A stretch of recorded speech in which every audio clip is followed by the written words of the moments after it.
World കപ്പിന് ഇനി കുറഞ്ഞ മാസങ്ങൾ മാത്രമാണ് മുന്നിലുള്ളത്.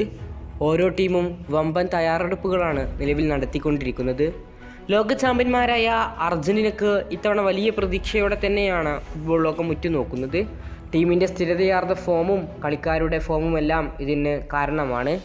എന്നാൽ ഇപ്പോൾ സ്കലോണിക്കും അർജന്റീന ആരാധകർക്കും ഏറെ തിരിച്ചടിയായിരിക്കുന്ന വാർത്തയാണ് കഴിഞ്ഞ ദിവസം പുറത്തു വന്നത്. അർജന്റീനയുടെ സ്റ്റാർ സ്ട്രൈക്കർ ലൗതാരോ മാർട്ടിനസിന് പരിക്ക്. കഴിഞ്ഞ ദിവസം നടന്ന ചാമ്പ്യൻസ് ലീഗ് പോരാട്ടത്തിൽ ലൗതാരോ മാർട്ടിനസിന് മസിലിന് പരിക്കേൽക്കുകയായിരുന്നു. മത്സരത്തിൻ്റെ 60-ാം മിനിറ്റിൽ അദ്ദേഹത്തെ പരിശീലകൻ പിൻവലിച്ച് മാർക്കസ് തുറാമിനെ കളത്തിലേക്ക് ഇറക്കുകയും ചെയ്തു. അദ്ദേഹത്തിന് ആഴ്ചകളോളം റെസ്റ്റ് വേണ്ടി വരുമെന്ന് അർജന്റീൻ പ്രമുഖ മാധ്യമപ്രവർത്തകനായ ഗാസ്റ്റിൻ എഡ്യൂൾ റിപ്പോർട്ടിൽ പറയുന്നുണ്ട്. അതേസമയം വേൾഡ് കപ്പ് നഷ്ടമായേക്കില്ലെന്നും അദ്ദേഹത്തിൻ്റെ റിപ്പോർട്ടിൽ സൂചിപ്പിക്കുന്നു. എങ്കിലും എത്ര ആഴ്ചയാണെന്ന് കൃത്യമായ എഡ്യൂളിൻ്റെ റിപ്പോർട്ടിൽ നമുക്ക് കാണാൻ സാധിക്കില്ല. ഏതായാലും വേൾഡ് കപ്പിന് ഇനി 3-4 മാസം മാത്രമാണ് നമ്മുടെ മുന്നിലുള്ളത്.